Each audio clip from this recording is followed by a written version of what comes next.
গরম তেলে চামচ দিয়ে ডিম আর ময়দা দিয়ে দারুণ মজাদার একটি নাস্তা আপনাদেরকে তৈরি করে দেখাবো, যেটা খেতে দুর্দান্ত মজার হয়। আর তৈরি করার প্রসেস তো খুবই ইজি। চা বসিয়ে রেখে ঝটপট তৈরি করে ফেলতে পারবেন। অতিথি আপ্যায়নে কিংবা বিকেলে নাস্তার জন্য তৈরি করতে পারবেন। খেতে কিন্তু ভীষণ মজার হয়। আশা করছি রেসিপিটি আপনাদের কাছে অনেক অনেক বেশি ভালো লাগবে। তাহলে চলুন দর্শক দেখে নেওয়া যাক আজকের রেসিপির পুরো প্রস্তুত প্রণালী শুরু থেকে শেষ পর্যন্ত। এই জন্য প্রথমে একটি বোলের মধ্যে দিয়ে দিব 1.5 কাপ পরিমাণ ময়দা।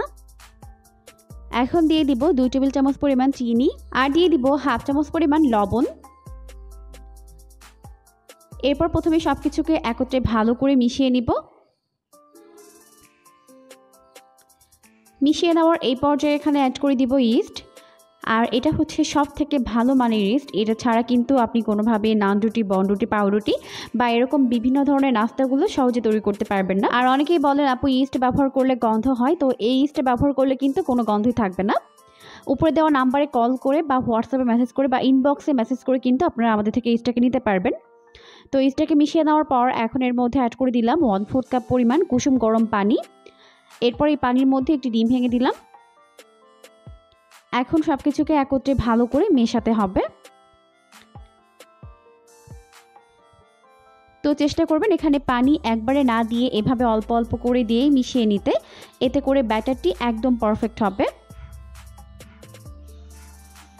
তো একটু সময় নিয়ে এখন সবকিছুকে ভালো করে মিশিয়ে নিচ্ছে।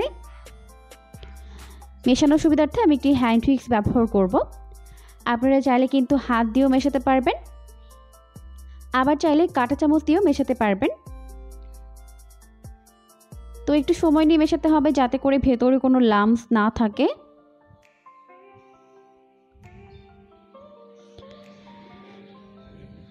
তো এভাবে ভালো করে মিশিয়ে এরকম একটি স্মুথ ব্যাটার তৈরি করে নিতে হবে। দেখতেই পাচ্ছেন এখন কিন্তু আমাদের নাস্তার জন্য একটি পারফেক্ট ব্যাটার তৈরি হয়ে গেছে। এখন এটাকে ঢেকে রেখে দিব প্রায় 10 মিনিটের জন্য। আর এই 10 মিনিটের মধ্যে ব্যাটারটি কিন্তু ভালোভাবে সেট হয়ে যাবে। তো এখন ফিরে এলাম 10 মিনিট পর। আর এখন দেখতেই পাচ্ছেন এই মিশ্রণটি কিন্তু ভালোভাবে সেট হয়ে গেছে। দেখতেই পাচ্ছেন এর ঘনত্ব ঠিক এরকম হবে। তো এই পর্যায়ে কিন্তু আমাদের নাস্তার জন্য একটি পারফেক্ট ব্যাটার একদম রেডি হয়ে গেছে। এখন আমি নাস্তাগুলোকে বানিয়ে নিব। তার জন্য তেলের মধ্যে এরকম একটি গোল চামচ দিয়ে দিব। আর এরকম চামচ কিন্তু আমাদের সবার বাড়িতেই থাকে। এরপর চুলার আঁচটিকে মিডিয়াম ফ্লেমে রেখে চামচটিকে প্রথমে খুব ভালোভাবে তেলের মধ্যে গরম করে নিতে হবে। এরপর এর মধ্যে ব্যাটার দিয়ে দিলাম। তো তেলটা ভালোভাবে গরম হলে কিন্তু খুব সহজে এভাবে চামচ থেকে খুলে আসবে। তো এভাবেই আমি একসঙ্গে যতগুলো ভাজা যায় দিয়ে দিব। দেখতেই পাচ্ছেন এভাবে গরম তেল দিয়ে দিলে কিন্তু খুব সহজেই খুলে আসবে। আর চুলার আঁচটিকে এই পর্যায়ে মিডিয়াম ফ্লেমে রাখতে হবে, না হলে কিন্তু একটা ভাজতে গিয়ে অপরটা পুড়ে যেতে পারে।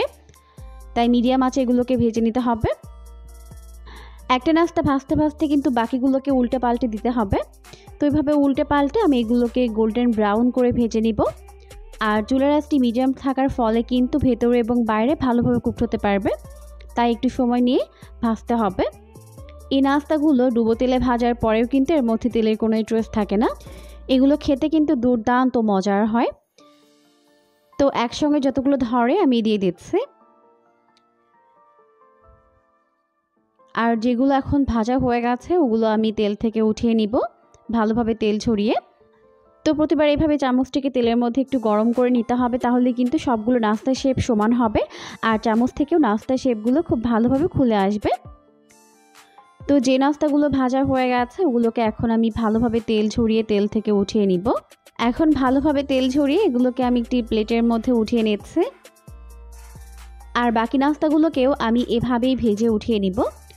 নাস্তাগুলো খেতে কিন্তু ভীষণ মজার হয়েছে। এভাবেই সবগুলো নাস্তা ভেজে উঠিয়ে নিলাম।